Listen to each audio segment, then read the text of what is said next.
Welcome to the world of Diamond Collector Cards. I'm McKenna, one of the developers of the Diamond Collector Cards. And I'm Sean, another one of the developers of the Diamond Collector Cards. In this video, we're going to explain how to play the Diamond Collectors game. Now, this game is best played with 2 or 3 players, especially for beginners, but sometimes you can play with more. Now here's the idea behind the game. You and the other players are all diamond collectors who've been selected by your village to represent your village at the annual tournament. You're going to be meeting the other players at the mountain where you will compete for your village to become the Village of the Year. The diamonds that you collect here at the Diamond Mountain are the most rare and valuable diamonds you can find. There are red clay diamonds, green Bonami diamonds, blue liquid diamonds, and all of them that you collect for your village will bring peace and joy and happiness. Now you can win the tournament if you are the first diamond collector to collect 8 of the same kind of diamond or just 10 of any color. Here's how the tournament works. Each diamond collector has been assigned one side of the mountain. On your side of the mountain, you'll find 5 caves that are under your control. In each cave, there is a cart that can be pushed into the mountain. Here, you can place one of the effect cards or the rock cards that you've brought to the tournament. Any extra rocks or effects that you've brought will be in your storage should you choose them to bring them out later. During the tournament, you'll spend time playing 2 different roles, as a diamond boss and as a worker. Each diamond collector will have a chance to be the diamond boss. When it's not your turn to be the diamond boss, you'll be a worker. When you are the diamond boss, you simply follow the 8 steps that are written on your mat. It's that simple. On the game mat, you'll also notice the stockpile. This is where you place any diamonds that you make. There are also 5 caves on each game mat. In each cave, you can place one of your rock or effect cards face up. The storage area of the game mat is where you keep any extra rock and effect cards face down.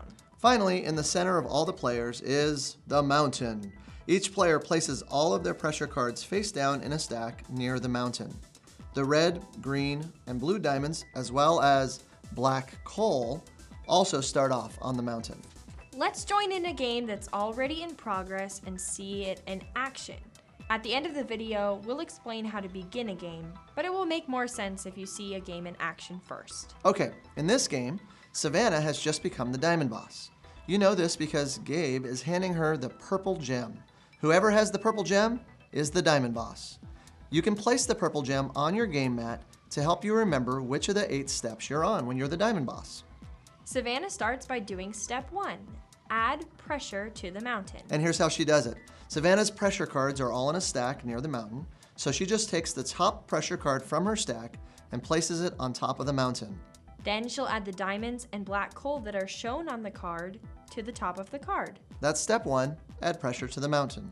Next, she'll move on to step 2. Everyone remove a coal from 2 different cave cards. The black coal is bad stuff. If you have a coal on one of your cave cards, you can't use that card. You also can't put the card into storage. It basically is just stuck in the cave, unable to do anything until all the coal is taken off. Savannah and Gabe are now taking 1 coal from 2 different cave cards. Notice that Gabe has a coal on only one of his cave cards. He can only take 1 coal off of this card.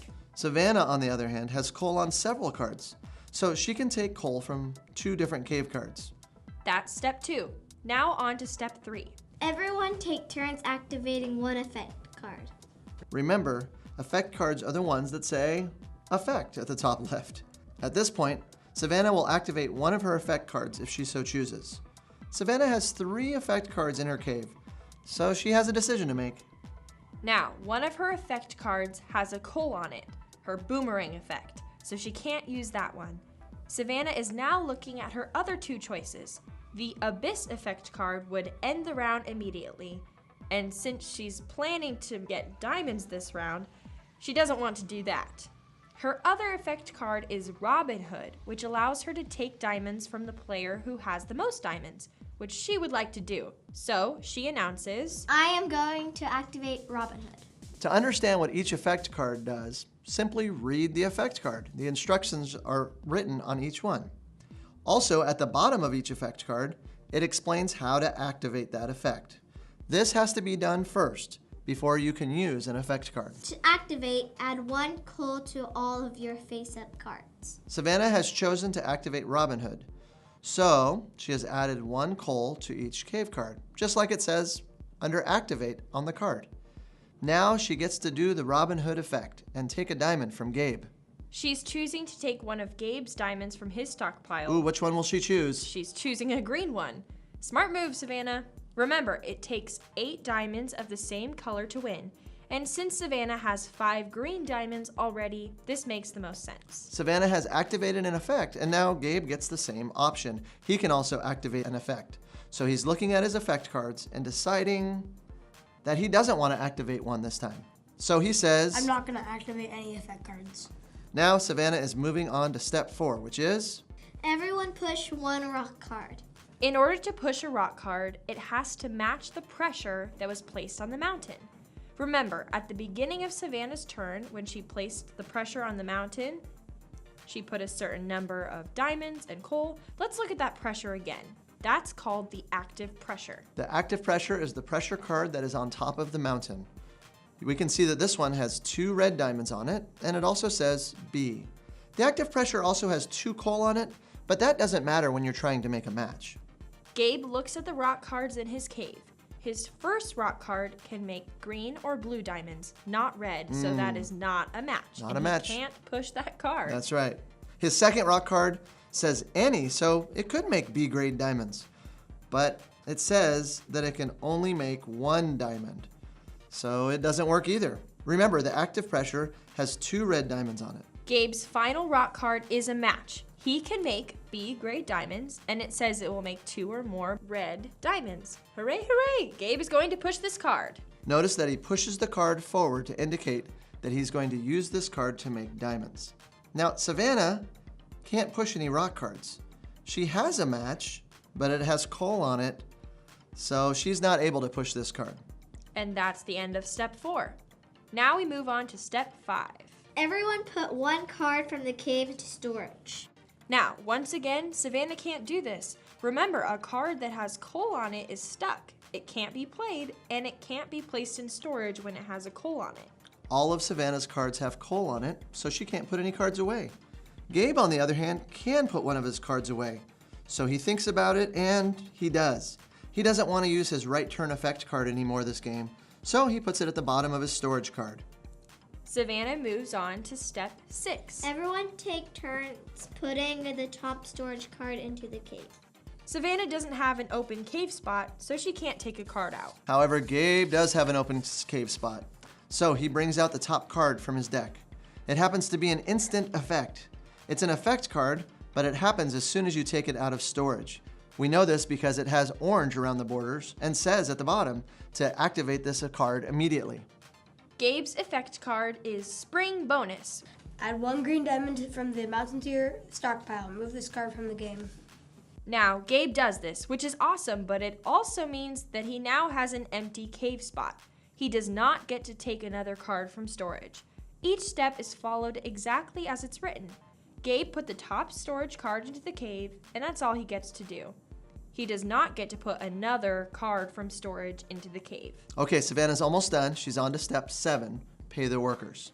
On this step, she pays the number of diamonds and coal that are on the active pressure to any and all players who have pushed cards. If she and Gabe both had pushed a card, she would pay him and herself 2 red diamonds and 2 coal, because that's what was on the active pressure card. Now in this round, only Gabe has a push card, so he's the only one who's going to get paid. Savannah places 2 red diamonds and 2 coal on his push cards and returns it to Gabe's cave. Gabe then moves all the diamonds over to his stockpile and leaves the coal on the rock card. This rock card is now out of commission until Gabe is able to remove all the coal from it. One last note, when you're the boss, you get to take a diamond as a commission after you've paid the workers. The diamond boss only gets to take a commission if anybody has made diamonds this round. In this round, Gabe made diamonds, so Savannah, the boss, gets her commission. She decides to take a green diamond. Smart move. Makes sense, she's going for 8 green diamonds. Yes, indeed. So finally, Savannah is on to her last step, the easiest one of all, end your turn. She puts the active pressure from the mountain at the bottom of her pressure pile, leaves the diamonds and coal that was on top of the card on the mountain, and hands the purple gem to Gabe. Gabe is now the diamond boss, and a new round begins. Gabe starts with step 1 and works his way through the steps. The game continues until somebody either has 8 diamonds of the same color or 10 of any color diamond. Now let's rewind to the beginning of the game to see how to get it started. Before a game begins, each player will want to put together the best deck they can imagine. They'll pick rock cards, effect cards, and pressure cards that they think will work well together. The longer you play, the better you'll get at building a great deck. When you sit down to play, each player will shuffle their pressure cards, the ones with the dark colored backs, and place them in a stack near the mountain. They'll shuffle the rest of the cards, the ones with the light colored backs, and place them upside down in storage. They'll take one card off the top of their storage and place it in cave 1, and then the next card in cave 2, and so on. If they turn over an orange instant effect, they'll place that at the bottom of their storage deck and place the next card in the cave instead. The cards are numbered in the top right, and the player with the lowest cave card gets to be the boss first. Now, Gabe begins the game by going through the 8 steps explained earlier in this video. That's it. That's how you play. Now, get busy building the perfect deck.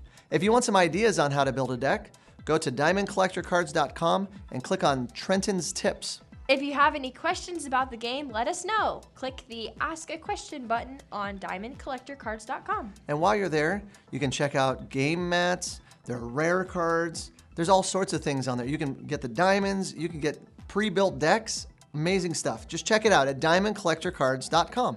Have fun! Make lots of diamonds. Make your village the village of the year.